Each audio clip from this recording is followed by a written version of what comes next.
ଗଞ୍ଜାମର ସବୁ ମୁଖ୍ୟ କଳା ସାର୍। ହଁ ଗଞ୍ଜାମର ମେନ୍ କଳା କାହିଁକିନା ଗଞ୍ଜାମର ଯେତୋଟି କଳା ସବୁ ଗଞ୍ଜାମ ଯୋଗୁଁ ହିଁ ଆଜି ଯେତେ କଳା ସବୁ ମାନେ ପ୍ରଚାର ପ୍ରସାର ହେଇଛି। ଆଚ୍ଛା ହଁ କାରଣ ସଖୀ ନାଟ ହଉ କିମ୍ବା ପ୍ରହ୍ଲାଦ ନାଟ ହଉ ରାଧାପୁରମ ନୀଳା କୃଷ୍ଣପୁରମ ନୀଳା ରଜା ନାଟ ଯେଉଁ ଅଛି ତାଙ୍କର ଆଉ ଯୋଡ଼ି ଶଙ୍ଖ ଆନିମଲ୍ ଡ୍ୟାନ୍ସ ରଣପା ନୃତ୍ୟ ତାପରେ ଆମର ବି ସାର୍ ଅଛନ୍ତି ଯେଉଁ ବୁଡ଼ିକି କାଲା ବୁଡ଼ିକି ଥିଲେ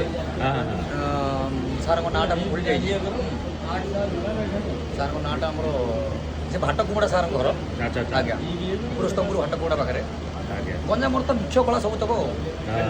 ଆମର ପୁରୀରେ କେବଳ ଗୋଟି ପୁଅ ନୃତ୍ୟ ପାଇ ଯେମିତି ଖୋର୍ଦ୍ଧାରେ ପାଇକ ଆଖଡ଼ା ସେମିତି ଗୋଟି ପୁଅ ନୃତ୍ୟ ପ୍ରସିଦ୍ଧ ନହେଲେ ଗଞ୍ଜାମର ସବୁତକ ପ୍ରସିଦ୍ଧ ନୃତ୍ୟ ଆଜ୍ଞା ଆଉ ଗଞ୍ଜାମରୁ ବି ସବୁ କଳା ଆସିଛି ଆମେ ଗୋଟି ପୁଅ କହୁଛୁ ସିନା ଆମର ବୋଲି କିନ୍ତୁ ଗଞ୍ଜାମରୁ ଯେଉଁ ସଖୀ ନାଟ ଧୁଡ଼ୁକି ନାଟ ତା ଦେହରୁ ସବୁ ଏଇଟା ବି ଜନ୍ମ ନେଇଛି ମାନେ ମୋ ମତ କହୁଛି କାହିଁକି ମୋ ମନ କହୁଛି ଏଇଟା ସଖୀ ନାଟରୁ ଧୁଡ଼ୁକି ନାଟରୁ ଗୋଟି ପୁଅ ଜନ୍ମ ମତେ ଲାଗୁଛି ଏଇଟା କାହିଁକିନା ଆମର ତ ଗୁରୁମାନେ କହନ୍ତି ଗୋଟି ପୁଅଟା ଚୈତନ୍ୟ ଭଗବାନ ଆସିଲା ପରେ ଏଇଟା ସୃଷ୍ଟି ହେଲା ତାହେଲେ ଗଞ୍ଜାମର ଯେଉଁ କଳା ରହିଛି ତାକୁ ଆମେ କେହି କାଟି ପାରିବୁ ପ୍ରତ୍ୟେକଟି କଳା ଗଞ୍ଜାମରେ ଭରପୁର ଆଉ ବହୁତ ବଡ଼ ବଡ଼ ଗୁରୁ ମଧ୍ୟ ଅଛନ୍ତି ପଦ୍ମଶ୍ରୀ ବାଲା ଅଛନ୍ତି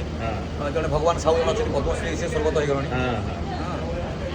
ଏବେ ବି ଜଗଦୀଶ ପାଣିଗ୍ରାହୀ ଏଇ ଆଲୋକ ବିଷୟ ଯିଏ ଅଛନ୍ତି ସଖୀ ନାଟର ଜଣେ ସାର୍ ଯିଏ ଗୁରୁ ହୁଏ ସେ ବହୁତ ପ୍ରୋଗ୍ରାମ ମଧ୍ୟ କରୁଛନ୍ତି ଏନେ ଏବେ ଓଡ଼ିଶାର ତ କଳା ସାର୍ ମୁଖ୍ୟ